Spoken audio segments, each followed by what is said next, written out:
time for another video. I've had lots of people. When's the next video coming up? No pressure at all. Right, so okay, so the first thing is I'm going to be going through is, most importantly, is the new release of the Mark II version of my rig for the XIaomi Yis. And a number of other bits and pieces, but mostly this is to do with the Xiaomi, the new rig, and also the software from John Sims, who we've been working together. He's done the coding, and I've obviously been helping out. But that's kind of important. That'll be at the end of the video. And this video is possibly going to go on for a little while, and I apologise now. So if you don't like long videos, might be time to watch something else. But there will be a little bit involved here. Okay, so before I get started, I have no idea how made up I am. I saw this this afternoon, and I'll tell you what, I was a second day Kickstarter backer for the Oculus Rift, and I've obviously got the DK2, and I've been developing some software for it, and obviously I've got more into the hardware and the video side of things. I've got my old the Samsung Gear VR to go with my phone, and when it came to the Rift being launched, I thought, well, you know, and I've done a couple of tweets about it, and I'm really excited about the fact that they're launching tomorrow. But it's like, is there any way that we, you know, that Kickstarter, can we get to the front of the queue? It just seemed fair to me, and we haven't heard anything. And then this big surprise comes out, okay, and I'm absolutely stunned, and I had to take the video down to the wife, and I said, have I heard this right? And yeah, it was a major shock, in fact. So what I'll do is, just over 3 years ago, here we go. Let's actually play this. We launched a Kickstarter to create the first Oculus Rift development kit. The goal of the Kickstarter was to create great virtual reality, to give developers the tools that they needed to start experimenting with VR. First we shipped DK1, then DK2, and now we're on the eve of launching the Rift. We're on a mission to enable the world to experience anything. When we started, there were only a handful of us. Since then, we've seen the VR industry come to life. Today, thousands of you are creating incredible VR games and experiences, and millions of people have tried virtual reality. We recently announced that Lucky's Tale and Eve Valkyrie are going to be bundled with the Rift. Playful and CCP were two of our earliest backers, and have been with us on this journey since the beginning. With Rift pre-orders launching January 6th, we have one more special announcement we'd like to share with you, our Kickstarter community.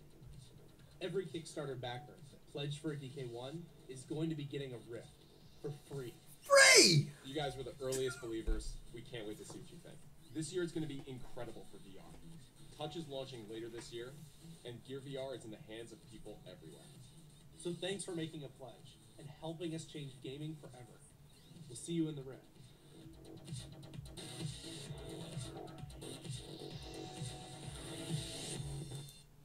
Okay, so I mean, seriously, there's me thinking, well, if I can just get to the front of the queue, I'll be happy. And then I find out I'm getting it for free, so I'm thinking, up until now, because I've got two 780s in there, and apparently it's not quick enough because the single GPU is not quick enough. So I've got to get myself a 980 or something can boost me. I've got to pay for that, I've got to pay for the Rift, Jesus. And then find out I'm going to get the Rift for free, made up, and so big thank you.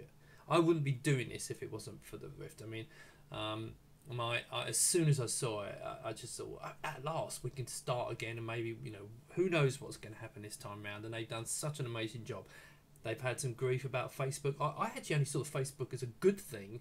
I know people think, oh, big, you know, like Facebook. You know. No, it meant they got tons of money, and it meant the rest of the world sits up and went, oh, okay, took them seriously. I don't think we would be anywhere where we are now if it hadn't been for that. You know, I could be wrong, but I just don't think so. That's my opinion anyway. So, right. So that's thanks to Oculus. I'm absolutely over the moon about that. Okay, so let's right move on. Now, as I mentioned, there's a new version of the Brahma-6 rig. It's the Mark II version. I was actually going to keep the original version going. And I'd left it on there for a while because it's at cost price. The only thing is, I had a couple of people coming on and said, "Well, how do I know which ones I want?" Oh, let's make it simple. I'm purely going to have fun unless I get asked for it. This is going to be the new version. There are reasons for keeping the old version, which I'll come to, but the new version is way better. It is an evolution. It's not revolution. It's not that the original one didn't work, which it did. As you're probably aware, I did have a complaint with one guy on the forums, and he wasn't happy, and I didn't want none of that, so I offered to buy it back. I bought it back off him, and actually quite good. I hadn't seen the white one before. That's really nice, and I've used it, and I think he made couple of valid points, which I'm going to explain, but I think it was a little bit over the top. Anyway, that's my thing. So how do we get the old story? How do we get here? So here was the first one. This is the first one. I completely messed it up. Okay, I got the positions in the wrong place, and it was just new. I was using SketchUp, and I was having problems with it, and I got it wrong. So I had to get another one, and then I got this one, and this is the Mark 1. Okay, and in fact, if I switch cameras, hang on, if I switch to here, that's better. So here's the Mark 1, and this works really well, and I've got some videos which I'm going to show you later on. They've started coming in from people who've actually got these, and some good results. So I'm very pleased with that. So, but anyway, I needed to. Oh, and it also has on the bottom. No one's ordered it yet, which is fair enough. It's fair enough. The bottom plate, so it converts it from being like that kind of rig to that kind of, square, the upright rig, which has its uses. It really does. It's especially things I'm mounting on the car, which I want to do. Right. So now we come on to this, and what I want to do is I want to take you through the show you the changes, explain the changes, and also explain compared to other XIaomi rigs that are out there, and why I've gone for this route. So, right. So you can see here. Right, this is the actual rig.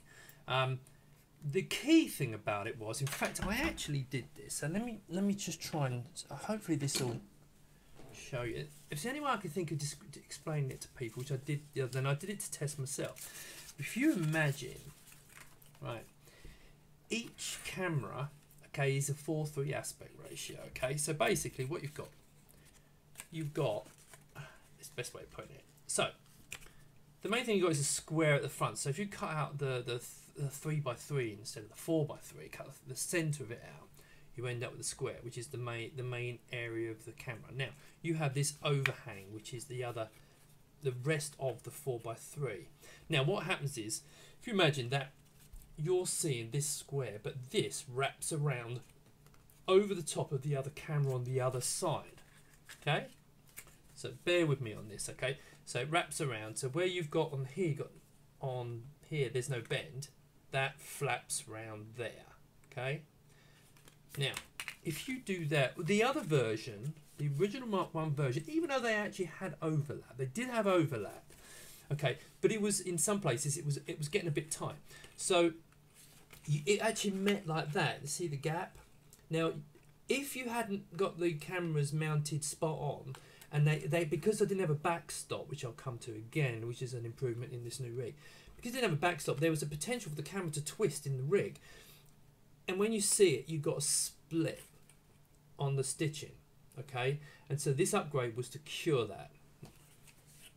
Now this is because when I first saw these, I hadn't seen any of the designs, I hadn't seen any rigs, and I was just doing this so this was a glitch along the way. However, so now the new version, every single side overlaps. Okay, so for stitching, you just drop them in, and now pretty much bang, there's never complaint. It's got tons of overlap. In fact, in fairness, it was only on about 2 cameras that actually had no overlap on the sides, and it was relying on the fact that it was covering. You can't see this very well, I know, but it wasn't really covering so much. So if the cameras weren't perfectly aligned in the rig, then you would get occasionally you get a split, and that's what this cures. So that's the first thing this does. Right. So that's a major improvement. So the key thing was with the Mark 1s, they still record fine as long as the camera's sitting in there well. I mean, I had a guy I spoke to, and he put it on his bike, and he's riding along on it. What he had noticed was that the screw became a bit loose, and it twisted the camera slightly. So when he got it back, it was a split, and this should stop that. Also, the other point. In fact, let me show you this. Let me go back to this. Hang on. Right. This is designer, and everything's designed in SketchUp. So this is the design of the new rig, and if you look, and let me find a good one. Now I'll come back to the bracing in a second. Here we go. Right. If you can see this here, okay, this section here. If I turn the layer off, all I'm trying to do is explain to you why it's a better camera, better rig. So if you can see this, what I've done is I've put little stops, so when the camera sits in there, it won't push down. So the screw's over here, and when you push it tight, push that down tight there, then screw it in. Okay, that means it can't go down anymore. It could lift, but it's less likely to lift than it is to go down. So that's one of the main problems with that. So what with the overlap and the stoppers now, that should be pretty much nailed there. On top of that, I was trying to reduce because one problem I have got is I wanted to make this smaller. At the moment, it's 100mm by 100mm to the edges of the camera here, and I was trying to make it smaller, and I managed to get it down smaller. But of course, then because of this whole stitching business, I had to reorient the cameras. Now, if you look on other rigs, actually, this is how it's been done. I mean, like the Freedom, they all do like this. But at the time, I hadn't seen one, so I kind of went, with my gut feeling on it, and I was almost there, but not spot on. Anyway, so this is now like that. That's now set up. Now, also, I've slimmed down this section here a bit because of this otherwise I wouldn't have room for it. But I've also put these supporting braces in. So you've got these two braces here, and it stops this screw hole. If you can see this screw hole here. In the other one, even though it's thicker, it flexed a little bit, so it will kind of spring a little bit. Now with these supports, it stops that flexibility, so it's a much more stiff rig, and it helps the whole strength of the whole unit anyway. It still takes, if you go underneath and I hide them, it can still take the existing mount, so you can mount it vertically if you want to with this adapter, and then your cameras. Now bearing in mind, now this is where the other rig might be useful, because the other rig was upright, so your 4.3s were for that up and down, whereas now you go 4.3, 3.4, 4.3, 3.4. So you might not get actually as good results as you would have done with the other one if you wanted vertical seams, but that's for experimentation. That's why I haven't got rid of that model. It's actually, I think it's still got legs in that one. So that's the design improvements on there. Now, there is another thing. Why have I gone this design? Because most of the others, I've got one here actually, because part of this, it arrived about 2 or 3 days ago. And I decided to order one of these. This is one of the competitors out there. Let me just zoom. Let's change camera view here. Here we go. Right. So you can see this is one of the things you can get on GearBest. They're really, it's quite nice. It's actually cast aluminium. I think it's cast aluminium anyway. And it is actually quite nice. It's nice and strong. It's not expensive. It's about the same price. I think it's, in fact, to be fair, I'll come back to the price in a bit, but I think it's slightly cheaper than my rig. Okay, and I think it's actually quite nice. I mean, people have made some comments about it being a bit flimsy. I'm not too sure about that. I think these screws might work loose, and you need to keep them done up. The reason why, let me explain the reason why I didn't go for this route was, you can have these kind of problems. Well, two main reasons. First of all, once you've got all your cameras in there, there's no ventilation that can get in. So if you see this, the way this is set up here, there is tons of ventilation, and the wind can rush through it, etc., etc. So your camera's getting cooled all the way around, so it's not going to overheat. I mean, I have these running for ages without any problems at all. Now, I'm not saying these overheat, but of course, a lot of the heat is at the back of the camera. Okay, or it spreads around, but there is a fair bit of heat at the back of the camera. So there's no air blowing around these. That's one thing, and it's not a big criticism. It's just a small thing for why I was doing it that way. Let's just explain why I did it that way. The second thing was, my key thing was to make sure that the lenses are smack in the middle of the origin. So whenever you see these, you can see they're right smack, they're all in the middle. That means that your absolute center, so it's easier for the software to join all these up and stitch them together. Now, I can't say about the other ones out there, but this one I've noticed that they're offset. I'm sure they still do a great job, but they are offset. So this explains why I went for this route and not the other route. Now, also, well, of course, then there's the third thing. You can't get cables out of that. So once you've got them bolted into this, once you have them bolted, and both the rigs have the same problem, they close off the back and you can't plug the cables in. So that's a bit of a nightmare. Whereas I kept this open, so as you can see, I don't know if you can see actually. No, hang on, it's up there, isn't it? Look, there you go. You can see all the cables are all going in, and they're coming out 3 holes at the bottom. So it allows you to run your cables in. Now what I do is, I mentioned last time, I have a sock that kind of hooks around them, but I am thinking of doing something a little bit more professional than that. But at the moment, this block that holds it on my rig is actually in the way, so it's no, I can't really do much. I had thought about having a little lip here, which hook into, which I may follow up with, but only if I get then a slim pole that comes out of here and make it worthwhile. So that's the main reason. And again, I'm gonna stick with this because I still think this is in my humble opinion, I think it's the good way of doing it. Now, there is potential. You'll notice there's no washers. Let me just hang on a second. I'll just swap cameras. Here we go. Right now, if you see here with the screw holes, there used to be washers in, and now now it's very important. If you order this one, you need 8mm screws, not 12mm screws. Right now, because there's a very good reason for this. Because of the changed way they're all connected now. 2 lots of the 4 cameras. Let me just find ones that are stuck close together. Here we go. Right. See these 2 here. I'm just right. Can you see in here how close they are? I mean, they're literally almost butting up onto each other. Okay, that's because of the way it's laid out now. So I couldn't get washers in there. Now, I'm looking into the potential of having countersunk screws in there, and if they're strong enough, then I can reduce. I may actually reduce the size of this rig, but I can go by about 6mm. Now, the reason for saying that is this rig here is 93mm across the bodies of the rig, and this is 100. So this is 7mm, well, 3.5mm each side more compressed in size. So that's the one benefit this really does have, is that they are closer together. So just bear that in mind. Having said that, I think the results on this, I would rather have them slightly apart. I know a lot of people out there will scream at me saying, no, you need them right next to each other, and I understand reasons why. But for me, the other benefits outweigh it, because I've got my centres, they're completely centred. I've got the breathing, the air can get around this rig. I can get my cable, so I can actually have these on power in this rig, no problem at all, while I'm using it, and with battery packs and that kind of thing. The big large battery packs. So I still think this is I'm not changing design. Let's put it that way. Right. So that's that. Okay. So then we come to the next bit. Now, you will notice if you go onto the site, you will see the price has gone up. Now, the original one was £63, £64, something like that.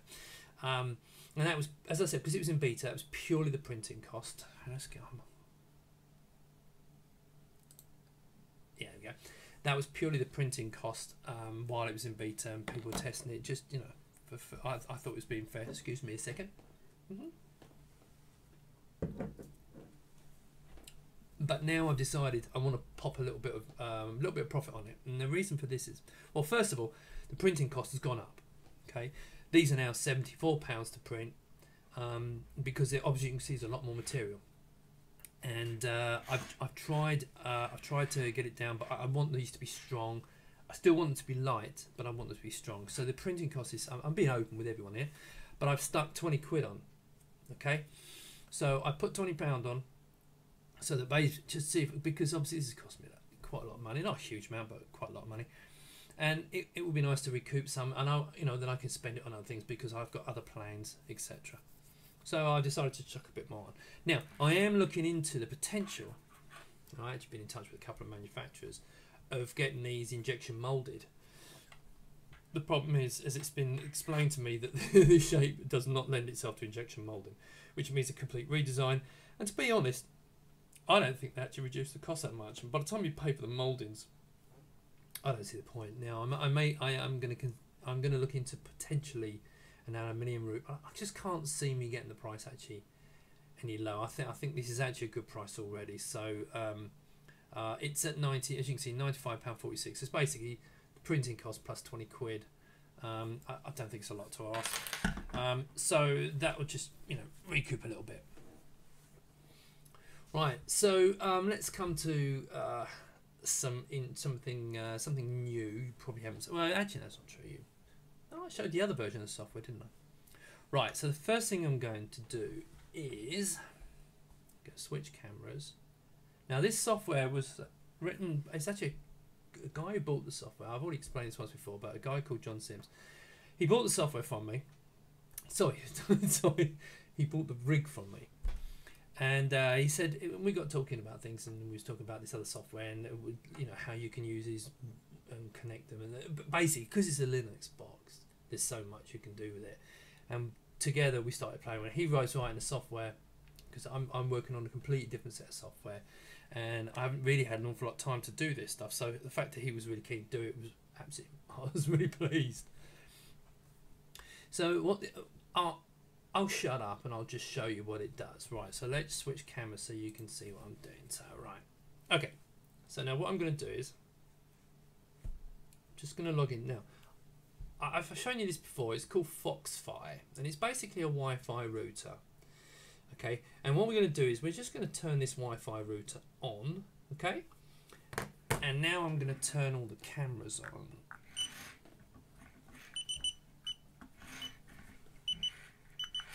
Okay. Right, I'm going to turn the cameras on. Now, this is going to take a few seconds, and what this is basically doing is each of the cameras is setting themselves up. Instead of being a Wi-Fi router and you connect to the cameras via as a client against that this router, it's changed now, so this becomes a client. Okay, now I'm going to hold this up so you can see what happens. Alright, this initial boot up it's going to take about a minute to do this, minute to a minute and a half to actually get this all set up. What it's doing is it's going to log itself into this host router. The instructions on how to do this will be on the site, etc. Now, can you see these appearing? These are all the cameras logging into the phone as a Wi-Fi router. Okay, so that's all 6 of them. Now we've got them. So now what we want to do is, yeah, I know you're all ready to go. Right. So now what we want to do is we want to go over to the actual software. Okay, so what we can see here, right, is the software from John Smith. So if I tick on this box up here, you see all the settings, and you can see the IP addresses I showed you a minute ago. And if I step through, these are all the cameras' IP addresses which you put into the system, and then you're connected. Well, you press connect, and you can see they go green. That basically means it's made a connection with the cameras and it's ready to go. Now there's a record button here, but I'll come back to that in a second. So what I'm going to do is I'm going to show you this. If I click on here, this is a preview function. It's not a live preview, okay? But what it will do is, if you're out and you want to make sure you actually, just to make yourself feel confident you're actually going to see something before you record. And it takes a few seconds to get there. We are looking into trying to get this a bit quicker. But can you see all the pictures appearing? Okay? There's all the pictures appearing. And then once they're loaded in, obviously, now what we do have, you'll notice, I don't know if you can notice it, but there's a VR view. Now that version, unfortunately, has been working. It's not working at the moment. It's broken. But it takes all these, puts them into a cube, and allows you to put it in your glasses. Now, it's a static image. It's not live. Okay, it's very important to understand. It's not live. It's not live streaming, but it is an image that you can check to make sure everything's okay, especially things like lighting and all that kind of stuff. What is it going to look like? Now, you can move these images around. So if you've got them on there, once you've got them set up, they're set up. But you just move these images around. So when you see it in the VR, you can see it correctly. I won't go into much, but just I want you to see that because this is actually really useful. And also, if you double click on it, it'll open it up and give you a full-size preview so you can see what the camera's actually looking at. Now again, it's not live. It's important to understand that. I mean, but it's now showing a preview of that, which I personally think is absolutely fantastic. Now let's turn the preview off. Now let's come back to the camera. So now it's at the moment, you can see it's flashing record. Okay, so if I press record, can you hear that buzzer? So basically it turns all the cameras on. Now it's not putting them all on in sync, okay, but it is putting them on. The idea of the buzzing noise is so that you can use that as an audio sync. Now I would suggest you still use the clap, and if you do your twisting and that kind of thing. So, but it's there as an extra tool for you. So when you're recording your video, now I've recorded a bit, and it's got my timer going, so I can actually see. You'll also notice it's got the battery levels of all the cameras. So if I press stop, all the cameras stop. Now that's, you can see them all flashing away there. That's all done. Now, but we also have this. If you tick this button at the top, okay, you see it now says capture. Press capture, takes a picture. Press capture, takes a picture. So you can see it does all the basic functionality. Now there's more to come on this, and it's not quite. There is a couple of bugs. I mean, there was. I did actually have to stop recording it because one of the cameras didn't come connected, so I've had to start this bit again. But the software's coming on beautifully, and it's absolutely working amazingly. So once we've got the bugs ironed out, we're gonna. I think John's gonna put it up on a site, and we'll link to it and so on. I'm trying to talk him into charging for it because I think it's worth it. I don't know what he's going to do about this. My personal opinion is he should charge a small amount for this, because it's going to be very useful. And also the fact that because it's going to be able to use multiple cameras, so you can have two Xiaomi rigs and control them independently. So I think for a lot of people out there doing serious stuff, you could have a bunch of these cameras and just turn them all on one by one, get them all recording, and stop them and so on, and see what they're looking at. And I'll give an example. If you're at a boxing ring, you could put 4 rigs, one on each corner, and then just be able to control them from one app. So the potential here is massive. So we'll release this. I'm hoping we'll release it in a week or two, but we'll see about that. In the meantime, there's that other program which I think I've already. I always forget what it's called, Panorama or something like that, which is good. It's basically very similar to what it does, but it doesn't do the preview and it doesn't do some of the others. It won't definitely do the VR, and also you have to turn it off to switch it into photo mode, which I wasn't. I mean, it's still good at, but yeah. So that's the software. So hopefully that'll be out very, very soon. Right. What I was going to actually show you was this. Now, one thing I really am pleased about is that people have started sending me clips of what they've done with the Mark 1 cameras. Let's just hang on. Oh no, I don't want that one. Right, there we go. Okay, right. So what I want to do is I'm just going to show you some samples here. And right, so you've seen all my ones, so let's click on a couple here. So we've got a couple here. This is God, let's kill the music. Hang on, because I don't know if the music's going to cause me a problem. Right, so you can see what he's done. He's gone out. He's on the beach, done some recording, and it's a nice advert. I think that's really nice. So it's really nice that people are starting to actually send me in these videos, because it's one thing you do these, it's another thing actually seeing the results, and also proves the point that. The rig is actually pretty good, as you can see. So that's the old one, okay, and the final one. Let's just this is a good one. I like this one. This is Dylan sent me this, and he's been off skiing. There you go, round and round and round. There's a little bit of stitching issue there, but you can see that's really software. There was plenty of material there, but it was kind of getting confused. There you go. No, I think this is great. So yeah, it's nice. So keep sending them in to me, and I'll add them to the playlist. I think it's good for people to see what's capable of, and not just created by me, obviously. Right, let's stop that. Okay, so yeah, thanks to the guys who've all done that. On the live system, I'm still working on the live system. There's nothing really to show you yet from what you've seen. I am using the Xiaomi's at the moment, but I'm still doing some work on that. So when it's ready to show you something, I will do, because that's my efforts, software efforts, going into the live system, and hopefully using these cameras as well. Okay, so I think hopefully I've covered most things. I'm sure John's going to say you didn't talk about X, Y, Z, and I'm really sorry about that. But I think you can see the software is really good. The new rig I'm really pleased with. Indirectly, thank you to the guy who complained. It did make me look again, and then I decided, yeah, actually, I could see that potentially, because I'd had that split. Yeah, that's all good now. So anyway, I hope you enjoy it. Please remember, can you like this? If you want to subscribe to this, click a like on it for me. But also, more importantly, can you go to my Facebook page, because I'm trying to get my VR experience Facebook page to get some more likes. Last time I mentioned this, it jumped up about 30 in a week, so it'd be nice to actually get some there. But apart from that, hope you enjoyed that. I hope it didn't go on too long, which I'm sure it did. And if you've got any questions, come back to me. Thanks very much.